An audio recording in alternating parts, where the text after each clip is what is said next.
Vice President Mike Pence had a simple message for Russia Saturday, after overnight airstrikes in Syria that Russia condemned. The U.S. blames Russia, which was tasked several years ago with helping rid Syria of chemical weapons, for allowing Syria to carry on with its chemical weapons program. Our message to Russia is, you're on the wrong side of history, Pence, who is in Peru in President Trump's place this weekend, told reporters. It's time for Russia to get the message that President Trump delivered last night. That you're known by the company you keep. What happened to Russia's agreement to eradicate Syria's chemical weapons? Pence made the remarks after a reporter commented that U.S. Russia relations have seemed to sour over the last week, in particular, as the U.S. accuses Syrian President Bashar Assad of being behind a deadly chemical weapons attack against civilians last weekend in Douma.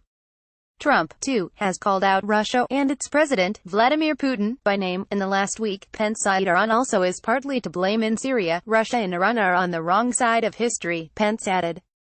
The overnight strikes were carried out by the U.S., United Kingdom and France, consisting of 105 missiles that struck 3 sites, 2 storage facilities and 1 production site for chemical weapons, according to the Pentagon.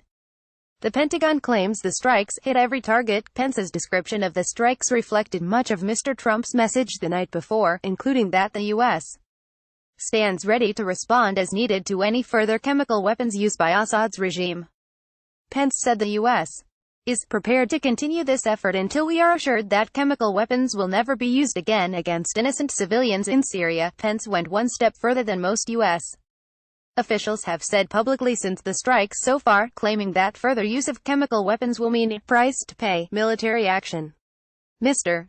Trump was criticized Saturday morning for tweeting, "Mission accomplished," after the strikes, a phrase reminiscent of former President George W.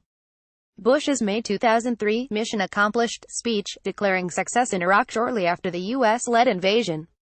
The war continued for 8 more years, and more civilians and troops perished after that speech took place than before it.